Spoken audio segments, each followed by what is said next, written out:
എല്ലാവർക്കും നമസ്കാരം. എൻ്റെ ഗ്രാൻഡ് മദർ മരിച്ചത് ഈ മെയ് മാസത്തിലായിരുന്നു. 10 മക്കളുടെ അമ്മയാണ്.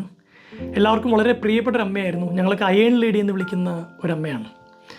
അമ്മയുടെ 2 മക്കൾ വിദേശത്തായിരുന്നു. ഒരാൾ ജർമ്മനിയിൽ, ഒരാൾ കാനഡയിൽ. അതുകൊണ്ട് തന്നെ മരിച്ചതിന് ശേഷം 2 ദിവസം കഴിഞ്ഞിട്ടാണ് നമ്മൾ ഫ്യൂണറൽ ചടങ്ങുകൾ വെച്ചിട്ടുള്ളത്. ഈ 2 മക്കൾ വരണമല്ലോ. അപ്പോൾ ഈ 2 ദിവസങ്ങളുടെ ഗ്യാപ്പിനിടയിൽ ഞാൻ നേരത്തെ കമ്മിറ്റ് ചെയ്തൊരു ടോക്കും ഉണ്ടായിരുന്നു. അതുകൊണ്ട് എനിക്ക് ആ ടോക്കിന് പോകാൻ പറ്റിയ തിരക്കുകൾക്കിടയിലും, കാരണം ഒരുപാട് പേര് നമ്മളെ വെച്ചൊരു പ്രോഗ്രാം നടത്തുമ്പോൾ അത് നടക്കാതെ പോകുന്നത് മോശമാണല്ലോ. ഇപ്പോൾ ഈ തിരക്കിൻ്റെ ഇടയിൽ എൻ്റെ 2 ചേട്ടന്മാർ ഓസ്ട്രേലിയയിൽ നിന്ന് വന്നു. ഈ ഓപ്പറേഷൻ സിന്ദൂറിൻ്റെ ഇടയിലാണ് ഈ ഫ്ലൈറ്റ് ടിക്കറ്റ് കിട്ടുക, അവരെ പോയി പിക്ക് ചെയ്യുക. ഈ ബഹളങ്ങളുടെ നടുക്ക് പിറ്റേ ദിവസം രാവിലെയാണ് നമ്മൾ ഈ ടോക്കിന് പോകുന്നത്. 2 ദിവസം കഴിഞ്ഞാൽ അടക്ക്. ഇപ്പം ഞാൻ ഈ ടോക്ക് നടത്തിക്കൊണ്ടിരിക്കുമ്പോൾ ഞാൻ വളരെ ടയേർഡാണ്, നല്ല ക്ഷീണമുണ്ട്. ചെറിയ കുഞ്ഞു മക്കൾ തുടങ്ങി കുറച്ച് മുതിർന്ന പിള്ളേർ വരെ അവിടെയുണ്ട്. അപ്പോൾ ഇവരെയൊക്കെ എൻ്റർടൈൻ ചെയ്യിക്കാൻ വേണ്ടി മാക്സിമം നമ്മൾ സംസാരിച്ചുകൊണ്ടിരിക്കുമ്പോൾ നടുഭാഗത്തായിട്ട് 2 പെൺകുട്ടികൾ ഭയങ്കരമായിട്ട് നമ്മളിങ്ങനെ ഡിസ്റ്റർബ് ചെയ്തുകൊണ്ടിരിക്കുകയാണ്. അവരിങ്ങനെ ബുക്കിങ്ങനെ വെച്ച് മറച്ച് പിടിച്ചിട്ട് എന്തൊക്കെയോ പറയുന്നു, പൊട്ടിച്ചിരിക്കുന്നു. അതുകൊണ്ട് ഒരു ക്ലാസ് എടുക്കുന്ന ഒരാളെന്നല്ലേ നമ്മുടെ ശ്രദ്ധ മുഴുവൻ അങ്ങോട്ടേക്ക് പോവാം. ഇപ്പോൾ നമ്മളൊരു ഫേസ്ബുക്ക് വീഡിയോ ഇടുന്നു, ഒരുപാട് നല്ല കമൻറ്റ് വരുന്നു. പക്ഷെ ഒരു നെഗറ്റീവ് കമൻറ്റ് കണ്ടാൽ നമ്മൾ മിക്കവാറും റിപ്ലൈ കൊടുക്കാൻ പോകുന്നത് അതിനായിരിക്കും. നമുക്ക് നെഗറ്റീവിലേക്ക് നമ്മൾ എന്തോ ഒരു ചായവുണ്ട്. പൊതുവേ ഈ ക്ലാസ്സുകളൊക്കെ നടക്കുമ്പോൾ ആരെങ്കിലും കുഴപ്പവും ബഹളമൊക്കെ ഉണ്ടാവും, നമ്മൾ ശ്രദ്ധിക്കാത്തതാണ് പതിവ്. ബാക്കി നമ്മൾ ശ്രദ്ധിക്കുന്ന അവരിലേക്ക് ചെല്ലുന്നു. അധികം പേരും ഡിസ്റ്റർബൻസ് ഉണ്ടാവാറില്ല പൊതുവെ. പക്ഷെ ഇത് ത്രൂ ഔട്ട് ഈ 2 പെൺകുട്ടികൾ ഒരു മയോ ഇല്ലാണ്ട് ഇങ്ങനെ സംസാരിച്ചുകൊണ്ടിരിക്കുന്നു. പെട്ടെന്ന് ഞാൻ ടോക്കൊന്ന് നിർത്തിയിട്ട് 2 കുട്ടികളോട് ചോദിച്ചു, ഹായ്, നിങ്ങൾക്ക് എന്നോട് എന്തെങ്കിലും പറയാനുണ്ടോ? ഇങ്ങനെയാണ് ഞാൻ ചോദിച്ചത്. അപ്പോൾ അവരിങ്ങനെ ഇല്ല പറഞ്ഞു. അല്ല, എന്തെങ്കിലും എന്നോട് പറയണമെന്ന് ആഗ്രഹമുണ്ടോ? അപ്പോൾ അവർ പറഞ്ഞു, ഇല്ല സാർ, ഇല്ല, എനിക്ക് തോന്നി നിങ്ങൾക്ക് എന്തോ എന്നോട് പറയാനുണ്ടെന്ന്. ഇത്രയും പറഞ്ഞ് ഞാൻ പിന്നെയും ക്ലാസ് കൊടുത്തു. പിന്നെ അവരുടെ ഭാഗത്ത് വലിയ ഡിസ്റ്റർബൻസ് ഉണ്ടായില്ല. ഇടയ്ക്ക് അവരിങ്ങനെ ഓരോന്ന് കാണിക്കുന്ന പോലെ തോന്നി. എങ്കിലും വലിയ കുഴപ്പമുണ്ടായില്ല. ഈ ടോക്ക് കഴിഞ്ഞപ്പോൾ ഞാൻ അവരുടെ അടുത്ത് ചെന്നു. എല്ലാവരും ഇങ്ങനെ സ്പ്രെഡായി പോണായിരുന്നു. ഒരച്ഛനോട് പറഞ്ഞിങ്ങനെ അവരൊന്ന് വിളിക്കുമെന്ന് പറഞ്ഞു. അവരിങ്ങനെ ചോദിച്ചാൽ ബുദ്ധിമുട്ടുണ്ടായോ? ഇല്ല സാറെന്താ അങ്ങനെ ചോദിച്ചേന്ന് ആലോചിക്കുകയായിരുന്നു. ഞാൻ പറഞ്ഞു, എൻ്റെ ഗ്രാൻഡ് മദർ മരിച്ചിരിക്കുക. അപ്പോൾ നാളെ കഴിഞ്ഞാണ് എൻ്റെ അടക്കമൊക്കെ വരുന്നത്. ഇപ്പോൾ രാത്രി ഉറങ്ങിയിട്ടില്ല പ്രോപ്പറായിട്ട്. ചേട്ടന്മാർ വന്നിട്ട് അവരെ പിക്ക് ചെയ്യണം. ഇതിൻ്റെ ഇടയിലാണ് ഈ ക്ലാസ് ഞാൻ പ്രിപ്പയർ ചെയ്യുന്നത്. നല്ല ഉറക്കക്ഷീണമുണ്ട്, ഭയങ്കര ഡിസ്റ്റർബ്ഡ് ആയിരുന്നു ഞാൻ ഓൾറെഡി. അപ്പം നിങ്ങളിങ്ങനെ പറയുമ്പോൾ എന്തുകൊണ്ടോ ഞാൻ വളരെ ഡിസ്റ്റർബ്ഡായിപ്പോയി.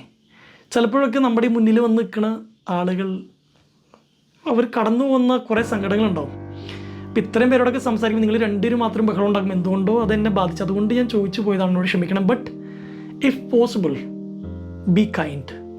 ഇത്ര ഞാൻ അവരോട് പറഞ്ഞവർ ഇങ്ങനെ പറഞ്ഞവർ പോയി. ഞാൻ ആലോചിക്കുകയായിരുന്നു, ഒരധ്യാപകൻ്റെ മുഖമാണ് എൻ്റെ മനസ്സിലേക്ക് വരിക. എത്രയോ വിദ്യാർത്ഥികളെ ഒരു ദിവസം തന്നെ ഒരു 3 ക്ലാസ്സിൽ പോയി പഠിപ്പിക്കേണ്ടി വരും. എത്രയോ അവേഴ്സ് അവർ പഠിപ്പിക്കേണ്ടി വരും. കുറച്ചുകൂടി നമ്മൾ റീകൺസിഡർ ചെയ്യേണ്ട മനുഷ്യരാണ് അധ്യാപകർ എന്ന് തോന്നുന്നു. എൻ്റെ അപ്പനമ്മ അധ്യാപകരാണ്. അതുകൊണ്ട് എനിക്ക് കൃത്യമായിട്ട് അറിയാം, ചിലപ്പോൾ വീട്ടിൽ ചില ബഹളങ്ങൾ കഴിഞ്ഞിട്ടായിരിക്കും അവർ പഠിപ്പിക്കാൻ പോണ്ടാവുക.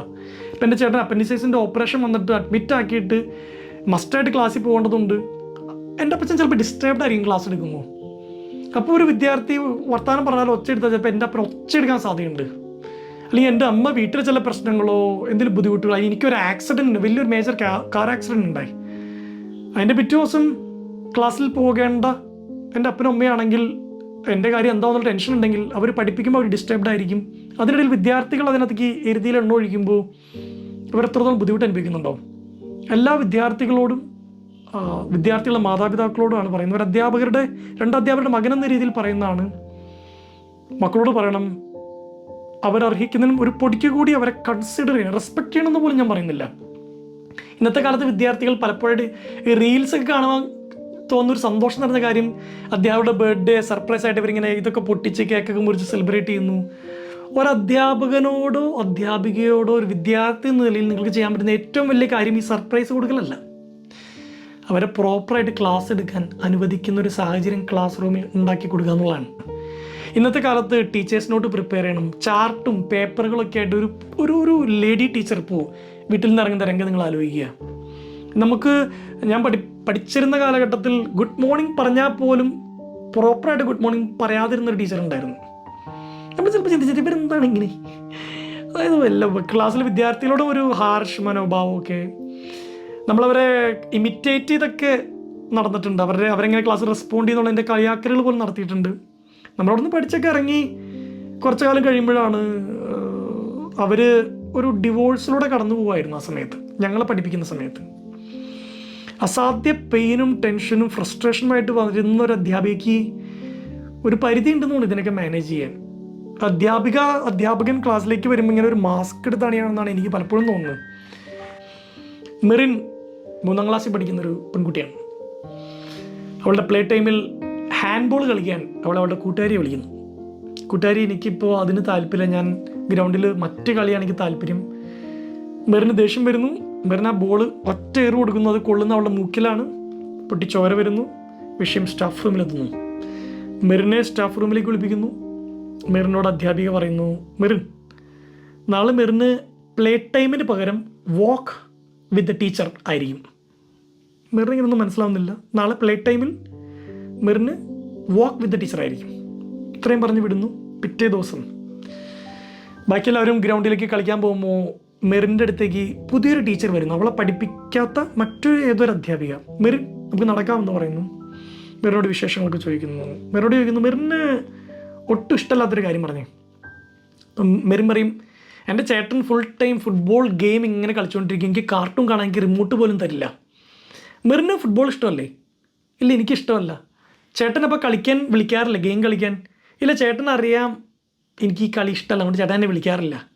മെറിൻ ഇന്നലെ ഹാൻഡ് ബോൾ കളിക്കാൻ കൂട്ടുകാരിയെ വിളിച്ചല്ലോ, കൂട്ടുകാരിക്ക് ഹാൻഡ് ബോൾ ഇഷ്ടമല്ലെങ്കിലോ? ഇപ്പം മെറിനെ വീഡിയോ ഗെയിം കളിക്കാൻ ചേട്ടൻ ഇങ്ങനെ ഭയങ്കരമായിട്ട് നിർബന്ധിക്കുകയാണെങ്കിൽ മെറിന് സന്തോഷം വരുമോ, ദേഷ്യം വരും. അപ്പോൾ മെറിൻ്റെ ഇഷ്ടത്തെ ചേട്ടൻ റെസ്പെക്റ്റ് ചെയ്യുന്നില്ലേ? അത് നിർബന്ധിക്കണില്ലല്ലോ കളിക്കാൻ. മെറിൻ ഹാൻഡ് ബോൾ കളിക്കാൻ വേണ്ടി കൂട്ടുകാരി വിളിച്ചു. കൂട്ടുകാരിക്ക് അത് ഇഷ്ടമല്ല. അതിന് ബോൾ വലിച്ചെറിഞ്ഞ് അവരെ പിന്നെയും വേദനിപ്പിക്കുന്നത് തെറ്റാണെന്ന് മെറിന് തോന്നണല്ലേ?